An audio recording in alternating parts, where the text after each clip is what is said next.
those are things where like a deflection could have taken the ball any other way. If he was lucky, right, the ball would have gone for a corner. It just so happened that the ball just looped over the goalkeeper. And I officially think, right, like I was saying this yesterday when I saw the second goal in, I was like, man, Karius is the unluckiest goalkeeper when it comes to a final. Eh.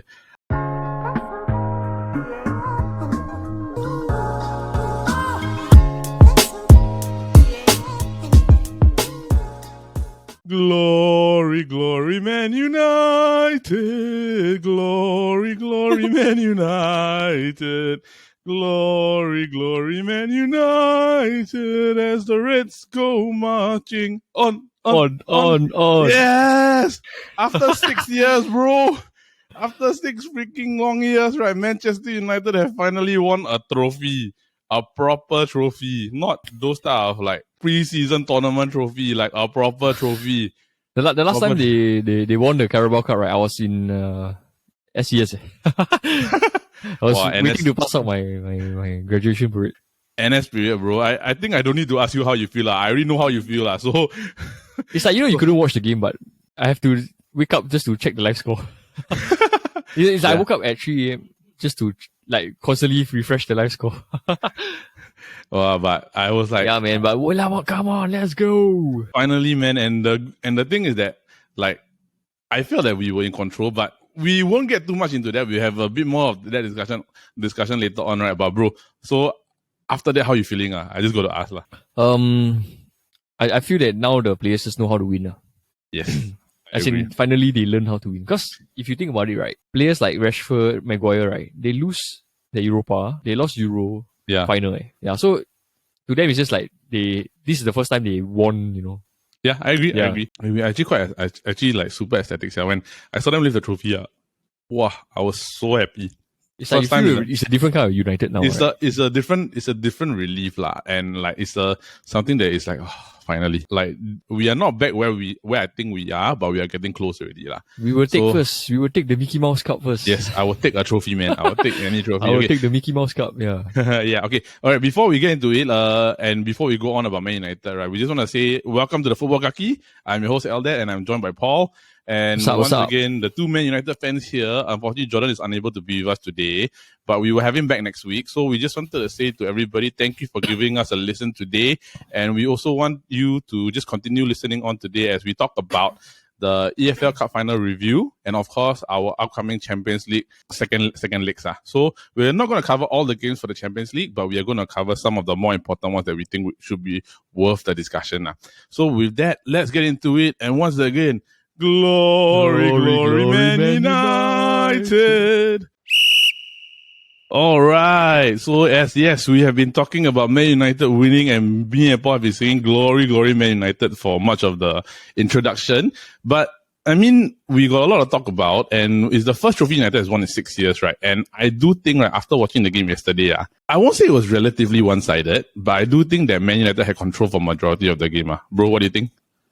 Yeah, I agree with you, bro. But it was I think the first 25 minutes was very, very scary. Because the way Newcastle, they just press, they just play like like how a final should be played. From the first minute, you just rush. Yeah. You rush, you press the keeper. It's like even to a point where De Gea has the ball in his hand, right? Like Wilson will stand at the edge of the box. Yeah.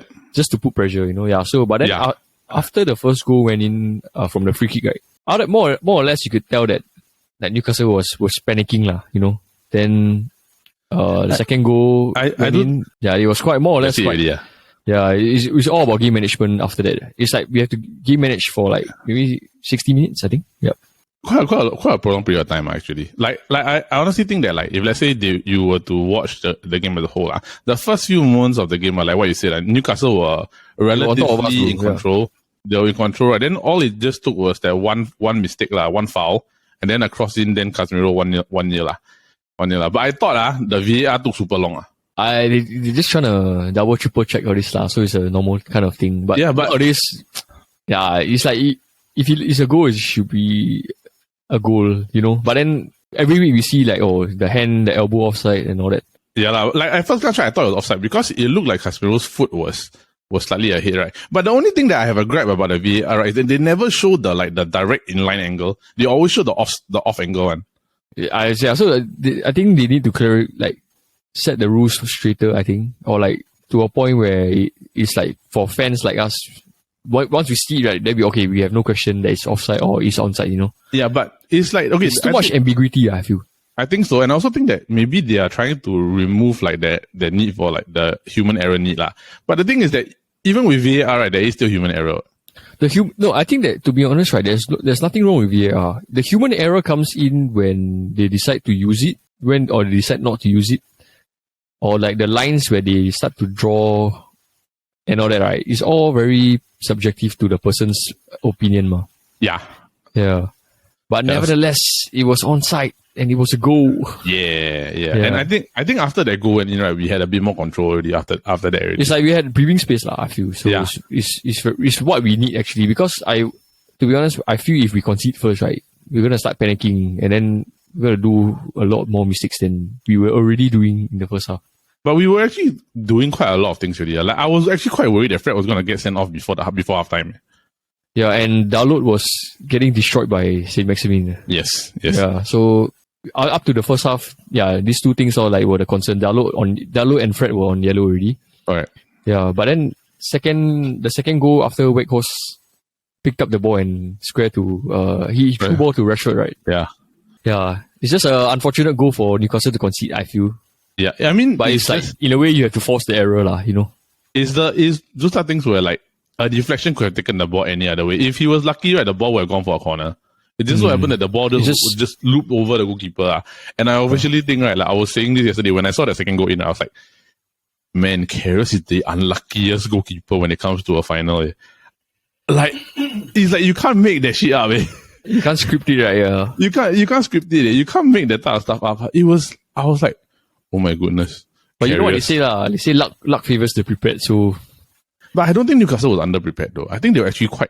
They were quite prepared. It's just that in that moment, Rashford forced the deflection. In a way, yeah. So I would say that goal also quite unlucky for Newcastle to concede. Yeah, and we were lucky to score that goal. Yeah. Yeah. But I think after the second goal went in, right, like you could tell like Newcastle was getting rattled a bit. Especially when Anthony started to like dribble at the corner, right? Yeah, then Joelinton started to get... Yeah, like the Brazilians start to whack each other. Joelinton started to pull...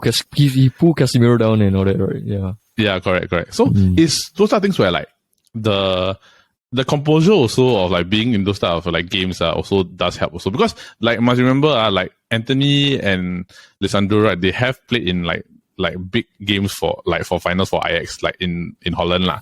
Then of course you got Casemiro. Varane and Casemiro, yeah. Played Champions League finals and everything. And then plus also like you can't discount like Rashford's played in the Europa League final and won and he's lost. Maguire's played in like the Europa and Euro finals, right? So a lot of the men in the team actually have experience in finals, right? But I don't think the Newcastle team actually had a lot. Trippier was to me was the biggest threat. Yeah, Trippier was the biggest threat. But Saint Maximin up to the point where he got subbed off, yeah. Yeah, but dude, second half, right? Aaron Wan-Bissaka, I salute you. Legit, eh? Like spider. Oh my goodness, man! You could tell, right? Newcastle were trying to do the same Maximin thing where they were trying to attack from the left, right? Then Aaron Wan-Bissaka just like did every tackle. He just poke the ball, just be a pass to Saint Maximin, right? Yeah, until like Saint Maximin want to kick the cross, right? Then he totally miskicked the ball and the ball go off for corner. Yeah, like it's such a different like comparison to like the first half when Dalot was on the right side. I think I had my fair share of like criticisms for AWB, right, and Aaron Wan-Bissaka, right, for a super long time offline before we started this podcast, right. But I think as of yesterday, right, he should be the starting right back already. Yeah, and I feel that because he was ostracized by Ten Hag for so long, right. Yeah, I think he really worked his way back into his favor now. Yeah. It's like even to a point where he will just call him in whenever, you know. Yeah. Which is good because it shows that if the manager don't like you can still try to work hard and get your way back into the team. Correct. And like you can see like yesterday also like attacking wise, he was inverting a lot. Like he was coming to the middle. Then when United were attacking on the left quite a bit. But I do think that because he's so good defensively, right, it allows Shaw the freedom to go up also. Yeah, Shaw is another one also, bro. To me, it's like one of the top Man U's top players now. Really. Yeah. Like him and Lisandro and Varane, which is good lah. Like I want them to maintain this level of standard. And I do think that like currently the only question mark, right, as with a lot of United is always the right back. It's always the right back lah, on the defense lah. So I'm hoping that this type of thing, right, allows AWB to like cement his place as the starting right back already. Yeah.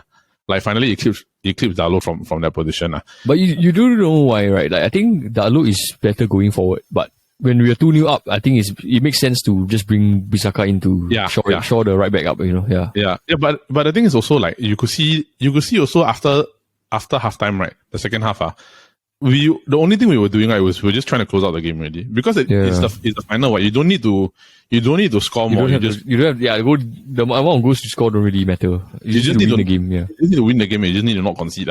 So there was a few instances where I was like, ooh, that is quite scary. But I mean, we held our own, and I was quite happy, right? Like every time Newcastle tried to get the ball out, then they got closer. The United defenders all no nonsense, immediately just pump. Casemiro. Yeah, clear the ball. Varane clear the ball. Shaw just clear the ball. Right? Like don't care anymore already. But man, Casemiro. I think man or match, Casemiro. Oh, I think AWB. I thought AWB was phenomenal. Casemiro. It has to be Casemiro. He scored a goal and then he like protected the defense the entire game. Okay, fair lah. But I mean okay, I think everyone did well. I think everyone did well, except maybe Fred. Fred very questionable like the start and the beginning. He's a very inconsistent player, I feel. If you watch the Barcelona game, right, the first half, he had the absolute disaster show. He's like the disaster artist. and then the first half it was like the Ole Gunnar Solskjaer Fred. But second half, he played like Roy Keane. Yeah, I know what you mean. I never know what you mean. I don't know, but speaking of the Barcelona game, right, do you think that you really have momentum going into the final after that win? For sure. Because you beat Barcelona, your morale is high. Yeah. Yeah, and then it's like, okay, come, we need to push for Sunday. Then when Sunday came, really, bro. Correct. So we still need to carry this momentum for Sunday, next Sunday, bro. Yeah, dude. I won't say we will win the league, but I'm just hoping that we can actually progress far in the FA Cup and the Europa League. Winning the league is a bonus. I think. It's just that if the fact we can see progress after how many years. Yeah. It's a good thing to be in. It's a good feeling to have. Yeah, it's the thing. And then I also do feel like you can see how much like Eric Ten Hag means to a lot of us, right? Because like the loudest cheer when they lifted the trophy was for him. Like you can hear the cheer was like super loud when it was like for him, because he said what he was gonna do. Like he said that he was gonna expectations to come in and win trophies, right? And he delivered on one . Within 6 months or 9 months, is it? 6 months. Within 6 months, right? Then I saw a stat that today, right, is that we are the winningest team in all of the top 5 leagues. We have the most wins in competition. We have 28 wins in all competitions. So we actually win a lot, but I don't want to get over excited. But I feel that like you don't have. I feel at this stage we are already overachieving. Confirm lah. Yeah, we are already overachieving from the start that we had this season. Correct. But I will say this I still haven't removed like that doubtful feeling that I have whenever Man United play I haven't gotten to that point yet. Not like the glory days where it's like, oh okay, I know you're gonna win Now it's no, definitely not. We cannot. It's hard to get back to that where we are. Haven't yet I think not yet But you can feel. But if you ask me, like this final compared to the Europa final against Villarreal, right? Yeah. That final, I was not even sure we can win. I don't even have the feeling, This one? This one at least got good vibes, got good morale. Like, why not? Come on, let's go, that kind, Yeah. I think. Yeah, that's true. I'm sure you feel the same way. I'm sure but hopefully this carries through. I'm super happy that we finally won. So that's it for our review. I think both of us, the two United fans, very happy. There's no other non-United fans here to actually say anything, right? So we are just gonna hosting the party ourselves. We are the one having our own internal party on our own So moving on, right to the Champions League, which unfortunately we are not in, but we have progressed, and Man United is going to play Real Betis in the second part. Yes, bro, you look at this. Yes. Yes. Give it another 4 months, we will be back inside. Yes. We are coming back to the logo with the stars. UEFA champ. Yes. The European competition that is the most important, the UEFA Champions League. Wow, bro, there's a lot of games that we want that happen.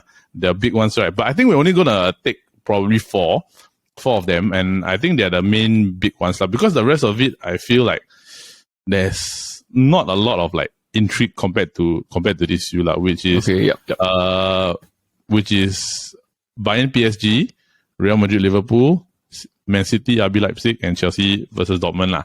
So we are gonna start with Bayern PSG. Bayern start 1-0 on aggregate, if I'm not wrong, and they're gonna play at home .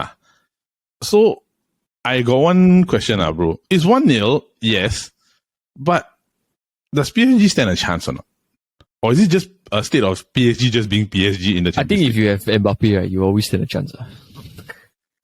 That's true. And you have Messi also, right? But I don't know why they didn't show up for that game, no, Mbappe was injured, I think. Then he subbed on for a while. I mean, I honestly feel that PSG, right, with the squad that they have, they should be getting away with this . You can't honestly tell me that the PSG squad is not better than the Bayern squad. But the Bayern squad is good. I feel like it's not, like you said, you compare on paper, PSG should be superior to Bayern. You compare on paper, right? Like it's no chance one like to be really, really frank. But Bayern play more like a team to me. Yeah, and then they got the Cancelo also, right? Yep. Yeah, you got Cancelo to come in also, so quite. Hey, actually, how come he can play? Who? How come Cancelo can play? I thought every year you need to register in one club. No, Cancelo, I don't think he can play. He played what? Did he play? He started. Yeah, it's a bit of a weird rule. Maybe on loan you can. That's a weird rule. I have no idea. I thought if you were registered, yeah, you can only register for one club, right? Yeah, I thought you were register for one club. You can only register for one. Or is it that's why Mata couldn't play the Champions League guy for many of them. Yeah. Okay, but I think the next game will be interesting. That's true. Okay, but I will say this: they got no Pavard. Pavard got red card. It's fine. I think it's fine. They got quite a good depth in defense. Daily Blind's there, right? Oh yeah, yeah. So I think it's fine. They can play three at the back also. Yeah, they can they can play the Alphonso Davies, can rotate back to 4 at the back, Yeah, correct. Then Alfonso and Cancelo on left and right. So Alfonso, Cancelo done. Then Upamecano and Dele in the middle. That's actually quite a formidable defense. I think it's more towards like midfield game because Kimmich and Goretzka are there for Bayern, so that's always going to be an advantage to them compared to the midfield of PSG. Like honestly, I'm going to say it. Like Verratti and Pereira versus Goretzka versus Kimmich, it's not even close to me. I'm not going to say it's not even close. It's not even close, dude. Then they got they have Musiala and Gravenberch on the bench. Yeah, then you got Sané also, you got Mane. Kingsley Coman. Choupo-Moting. Yeah, Choupo-Moting, Kingsley Coman. Kingsley Coman. The funny thing is, if Sané and Mane, then if they get Kane next year, you're not bringing up the joke again, right? If we Sin Kane Min. Oh, wow. But actually, I don't want to get to Spurs yet. We can get to Spurs later. But if we want to talk about Spurs, but then I will leave it at one side. What do you think about this game? What is your prediction for PSG Bayern? Okay, generally, right, I'm biased. I don't like PSG, so I want Bayern to go through.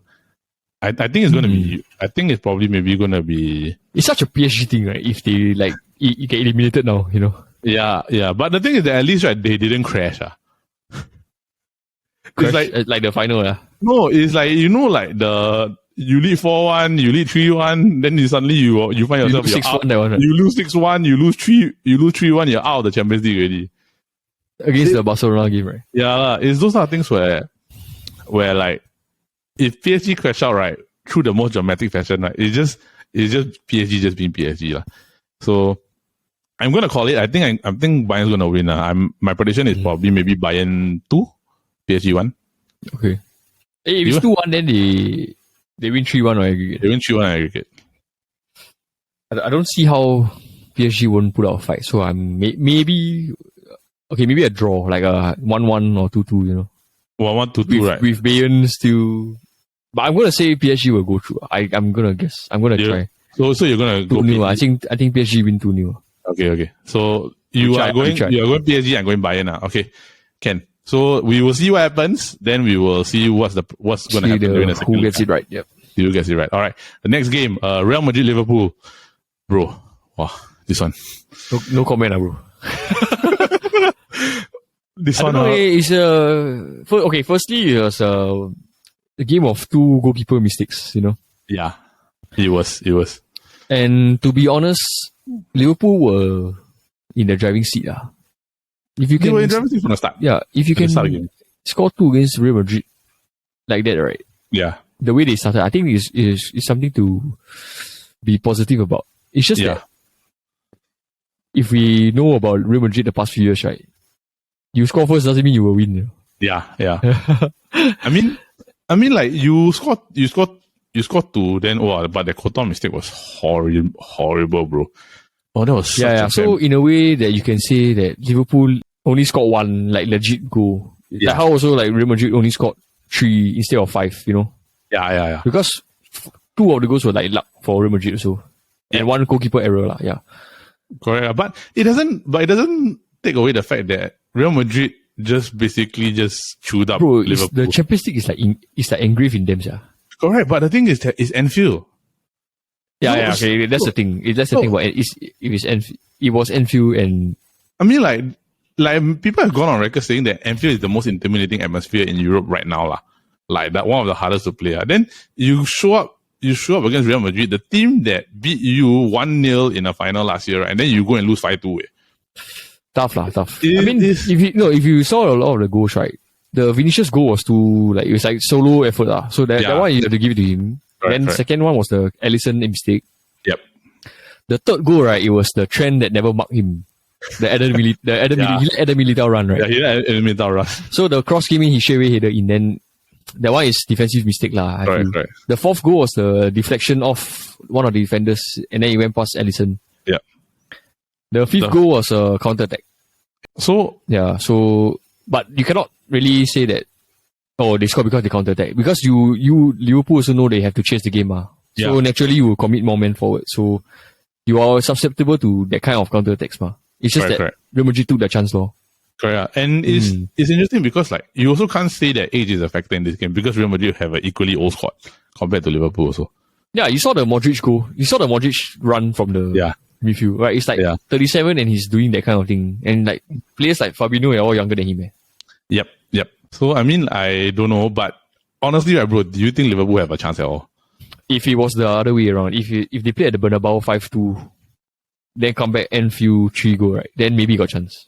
But you're going to the Bernabeu, right? No, but the thing is, first and foremost, when they came back against Barcelona, they had the away goal routing. Yeah. But even though they still won, I agree, and it was at Anfield. But here is you are going to Bernabeu down 5-2 already. Yeah. And you are not in the I would not say they're in the best form, Yeah. So it's tough, I think it's very tough. I do agree because on my notes, right, I put Bernabeu second leg. The moment you put Bernabeu second leg, right, and with the defense that they got, Real Madrid technically they can cruise already. They don't have No. If you think about it, right, Real Madrid, whenever they have a lead, right, and then they go back to Real Madrid, they go back to Bernabeu, they always concede first one. You remember the Real Madrid Juventus game? Yeah. The Ronaldo bicycle kick. Yeah. They won the game, I think 3-0 or 4. Yeah, 3-0, correct. Yeah. Then Juventus went back. Juventus scored 3. Then Ronaldo scored the last minute penalty. Then 3-1. Then they still win. Yeah lah. That's why. But I honestly think that with the current defense that Real Madrid has, it's hard for me to give Liverpool it's the midfield. I feel it's the midfield. The midfield gets overrun. Correct.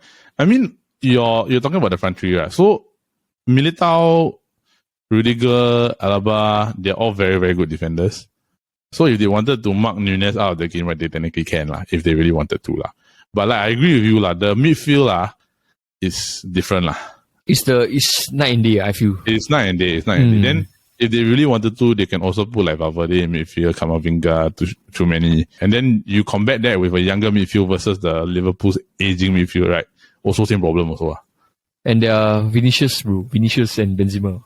Yeah, Vinicius and Benzema. So Liverpool honestly, the only way I see how Liverpool can come back, right, is they have to score first, and they have to score early. They have to score like, I think within the first 20 minutes. I think they have to do the type of thing where it's like you within the first 10 minutes must score one. I think you need to score two. It means that you really need to go. First half lah. By first half you need to score two lah. By first half you need to score two. Like you really need to score two, right? Then your second half you give yourself a shot. But the thing is that to really go through, right, Liverpool need to score at least 3, right, to go into extra time, right? And Madrid have to choke like damn hard. Yeah, and Real Madrid cannot score. So if let's say for example, anytime Real Madrid scores, like Liverpool has to score like one more to even have a shot.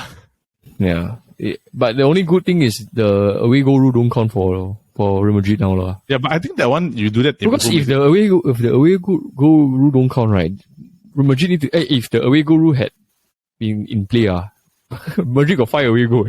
Yeah, then they need to score 4. Yeah, to even you score 3, you still lose because Madrid got 5 . Correct. So it's like wow, that one is a tricky one. Predictions. I think it will be honestly. I think it will be. Game, I think it'll be maybe 2-2. A draw. Yeah, a draw. Like a draw, but Real Madrid still go in that kind. Yeah, correct. Because honestly, Real Madrid, right, they just need to like close out the game. They don't really need to like be overzealous, right? They don't need to be overzealous. They just need to contain. Technically, if you have a 3-goal advantage going into the second leg, right, you just need to contain. Then just not do any major mistakes. Be organized, right, and allow the game to come to you, right. I think they will be able to go through. Right? They don't have to go all out. I think safe to say probably will be 2-2 for me lah. I'm going to think. I think maybe a draw also, but I would say Madrid will win like 2-1, that kind. Yeah. Oh, so you're going draw, you're going win. You're going win. I'm going Madrid win, bro. Madrid win. Yeah, okay. And because I will assume both goalkeepers will not make the same mistake again. Yeah. So, but it'll be a tight game, I think. I mean, you never know. Vinicius is like it's just Vinicius, bro. Against Trent again. So, tough. Yep. But, okay, all in all, we just say, I think Madrid will go through. Yep. All right. Next one. Man City, RB Leipzig. The handball. Yeah lah. The handball that was not a handball. Refereeing is that, yeah? Yeah, dude. I mean, like we both don't like Man City, right? But that was like blatant beyond blatant. No, I don't like it when games are unfair. You know. Yeah. Like when calls are unfair and all that. Yeah. Like regardless of the team lah. He pushed the ball, right. Literally, both hands were like here, right. Then he blocked the ball, right? And then there was no like review at all. You know, it's like if you review and then the referee don't give, then it's easier to point to the referee out. Yeah, that was ridiculous. To me, it's like if it's blatantly obvious, right, that his hands are here and the ball goes like that, these are not in a natural position. This is an unnatural position. It's not in a natural position. So it's like if you don't give a VAR check for that, then what?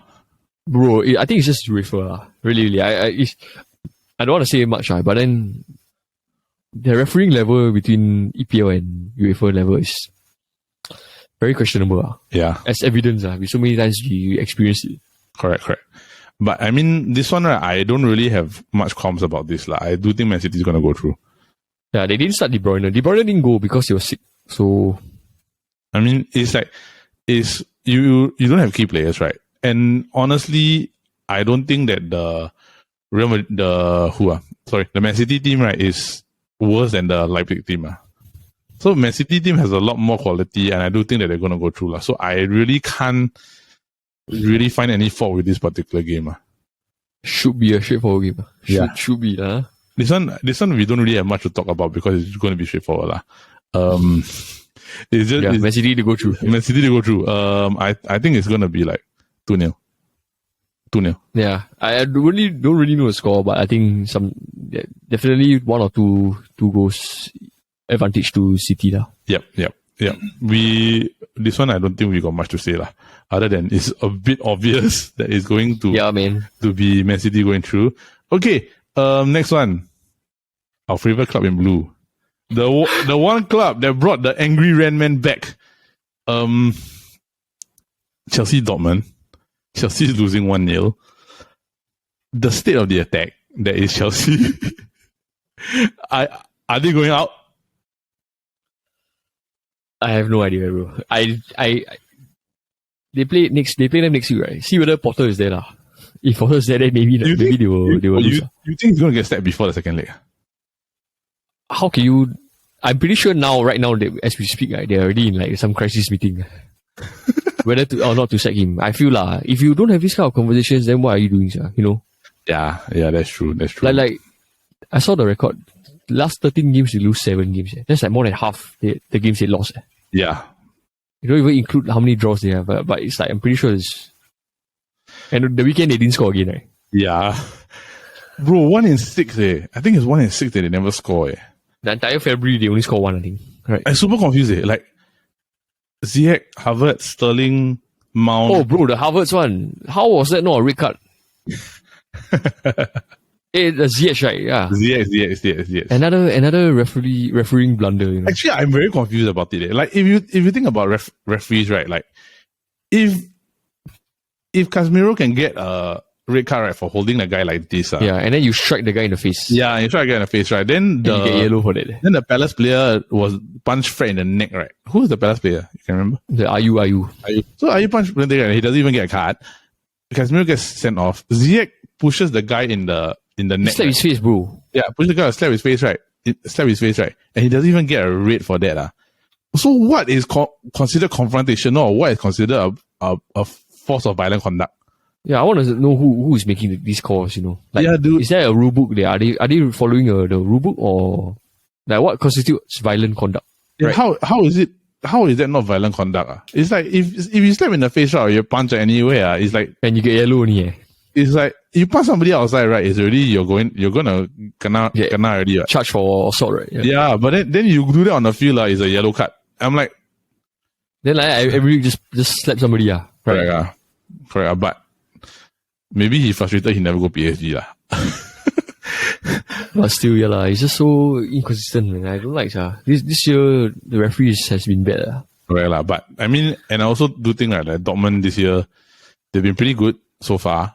Jude Bellingham's been Jude Bellingham. He's been balling. Yeah. He's been balling. But the only advantage Chelsea have is their home, right? But bro, I don't really think that's an advantage for them. It's not even an advantage anymore already. It's like, I mean, you can't score. But okay lah, Dortmund now Haller is back, right? Haller's back. Then they got the Eddie Yemi, Julian Brand, Bellingham and Chen. So I think it's quite it's not too bad. Yeah. You know? Yeah, plus their defense is fast. The Schlotterbeck. And Sula. Schlotterbeck and Sula. Then Bellingham, Brand. Is it Guerrero the left back? Guerrero's the left back, Wolves the right back. Oh. Yeah, so it's a strong team, bro. Yeah, dude. So I mean, like, I really think that Dortmund have a chance lah. Chelsea just need to get their stuff together lah. It's getting embarrassing already lah. This is like, you cannot even perform in the league, right? How are you gonna perform at European level? Right? You know this reminds me of, right? Remember that the Vanguard's last season, right? We had don't know how many 0-0. Yeah, but at least got clean sheet. Huh? At least got clean sheet. Rather than you're losing 1-0 and 2-0, I totally cannot score. All right. So this one, right? Score? Dortmund 1-0. Dortmund 1-0. I think Dortmund 2-0. Bellingham. Dortmund 2-0. I cannot with Chelsea really lah. I think, but it does bring for good entertainment though. Next game and the last one that we're probably going to cover. Spurs against Milan. They lost. Okay, fun fact, right? You know that last week when all the Champions League games were played, yeah, and the Europa League games, Man U was the only English team that won it. Yeah, I know. Yeah. If you take a look closely, because Arsenal didn't play in their Europa. No. Yeah. So Chelsea lost, Dortmund, City drew, Liverpool lost. Yeah. Then Spurs lost. Spurs lost. So I don't think Spurs are gonna go through. Sadly. Why? Bro, they are not great. They won yesterday. What? They won yesterday, but they've also had their fair shares of issues throughout the season. They beat Chelsea. Bro, that's not saying a lot. Their keeper is injured. Lloris is injured. Yeah. And Conte also not there. I mean, that's one, but your manager not there. You lose they play better without him. Yeah, lah. You lose your captain. Oh no, Harry Kane's captain.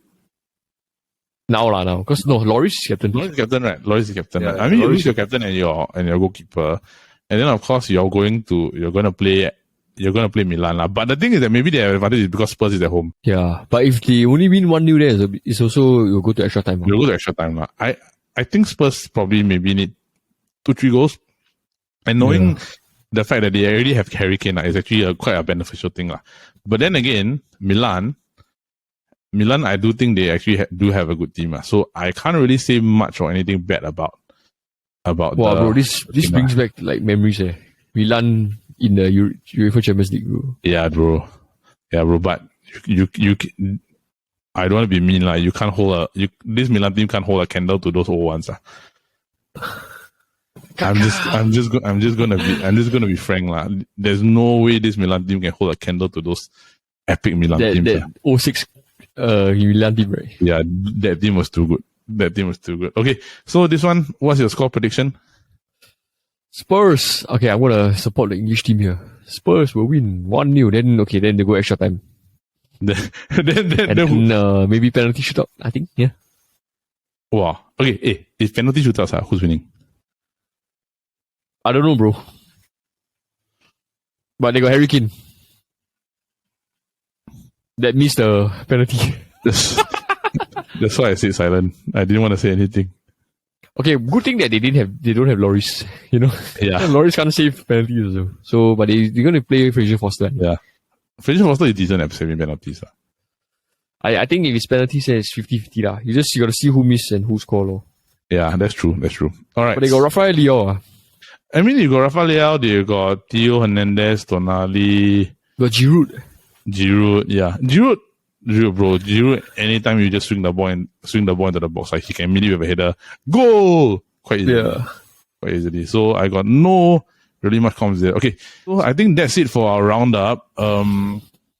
Spurs going through. What was your score prediction again? I say penalty shootout. Is it penalty shootout? How about yours? I think, right, you think Milan going to win? Milan win 1-0.